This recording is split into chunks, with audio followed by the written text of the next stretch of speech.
Good morning, option traders, and Trader Geek with your Sunday morning option trade review video. Hope you're having a great weekend. And we've got about 12 trades, active trades at this point. I've been dwindling down, not finding a whole lot to throw out in this very choppy environment that we have. So let's go through them. Not a lot has changed since we talked about them on Thursday, but here we go. We got Amazon, which did not show a lot of relative strength. We can see that the MACD is starting to flip negative after, uh, I guess we're down about 24 bucks from earnings where it peaked out. And our trade is down about 28%.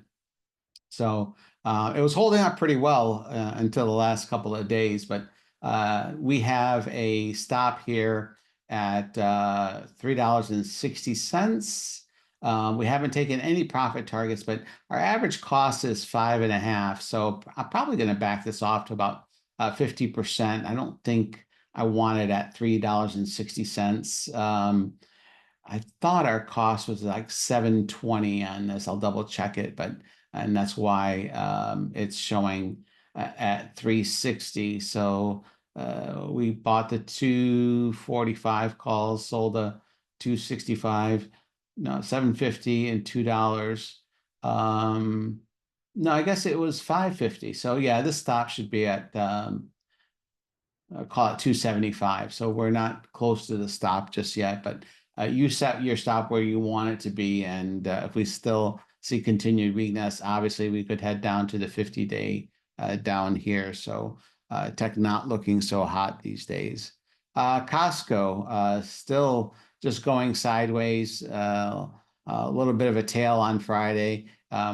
This expires this week. We're down to 69 cents. So I'll be looking to roll this one out this week. We've profited 80%. Should have done the roll Friday, really, now that I look at it. But that's okay. We got 69 cents left in it. We'll probably roll out to December. And we do have earnings probably coming up. Let's see where on December 11th. So we'll be rolling out to the December expiration, even though earnings is there because it'll be far enough out of the money. HRL, I guess I spoke too soon on Thursday, but here we are. Nice uptrend. We're hitting basically the I guess it shows a bullish chandelier at this point. So yeah, we're down here and we got right to the options implied expected move. That's what that red line is. So we've got room to rally up to the 50-day, this blue line up here. MACD is supportive and RSI is definitely not in the overbought area at 46. So yeah, I suppose we could rally a bit more in the short term before pulling back, but I think this one has a long way to go, but it's going to be a slow road given all this overhead supply, but we're in it for the long haul. So hang in there with me on this. J&J, covered call, 170. We are up a whopping 2.25%, but that's by design. We have a deep in the money call. Let's take a look at what that looks like at this point. So 170 has about 45 cents of extrinsic value. But we are probably a little bit at risk of being assigned here. Sometimes what you can do is look at the, if you want to know how accurate or if you're at risk of assignment, look at the put value and you can see it's 5 cents by 34 cents. So the fact that it's positive but not by much and not much more than the dividend. We've got the dividend coming up at the 25th of November. So I'll be looking to roll this one out to give us more room. And I don't think a lot of you still have this one, but in case you do, and maybe I have made my point with this trade and we just let it get assigned, but it would be a shame to do that right ahead of the dividend if you want the dividend. In any case, I'll have to make a decision on this if some of you haven't been assigned already. But you can see here that we're a bit wide here with the spread. And when you're short this option, you can't. You're not the one exercising it. Someone else is. You can only be assigned. There's nothing you can do except close it out or roll it. So if we take this and roll out to say January, let's see if we collect any premium given the widespread. Oh yeah, collect about 97 cents if you want to continue with this and collect the dividend. As of right now, those options have $1.42 of extrinsic value, which is more than the dividend, so that reduces any assignment risk. Back to the trades. NVIDIA, we have had a nice day on Friday, a good bounce back, up 1.77%. We already took one profit target, and these are expiring this Friday. We have earnings this week on Wednesday, so I will be doing something with this before Wednesday to get this farther out in time. Not that we have much worry in this. It's $20 out of the money, but chances are, if I look at what we have now, and if I were to roll it today, let's see where we would go. I'll maximize and see what December looks like, taking into account earnings. And I generally like to go about one standard deviation out. And lo and behold, the 170s with a 21 delta is one standard deviation out. If I just look at the expected moves, 190 minus 25, that would be the 165. So I may go to the 165 to give us one standard deviation. Although the delta is only 16, we'll see what we have to do. So we might do the 165s, 145s, collect about $1.30 on that roll. But we'll definitely look at this before Wednesday, and I don't expect much decay to happen between now and Wednesday until after NVIDIA reports, and we start seeing this on Thursday. But I still don't want, if this thing is going to sink and sink badly, I want to at least have a little bit more cushion down to 165 and have collected a little bit more premium if I'm going to take that hit into earnings. And I'm quite okay taking something like this into earnings, given that I wouldn't mind being assigned at 165. But if you do, then you probably want to just get out of this and be a spectator for earnings. PLTR, another one with a good bounce on Friday. We have a bearish chandelier, bearish PSAR, and MACD is definitely negative. So we came down to this level, bounce, and now we made a lower low here. So we have a lower high and a lower low. So the start of a downtrend here. But it doesn't worry me a bit on Palantir. But the option that we sold for $2 is, surprise, surprise, it's at $2 right now. Therefore, we're break even on this so far if you haven't taken any profits. And quite honestly, since we put this on, I don't think we ever got to a 50% target. We may have got a 50%. I was trying to get like 55%. So I priced our first target at 90, and I don't think we ever got there. But in any case, this one will be another one we roll this week since it's expiring on Friday, and we'll get that one out of the way and continue with Palantir.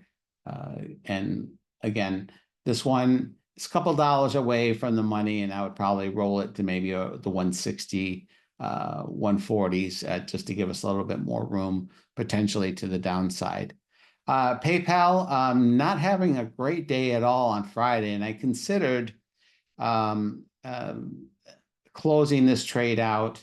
I probably should at this point because it gave up all the strength from earnings and then some, and it's way beyond that. So where did I put the stop in? I didn't, probably because it's a January play. So I'm going to see how this behaves on Monday, but this may be on the chopping block Monday or Tuesday if it doesn't show some strength, and especially if the market is weak.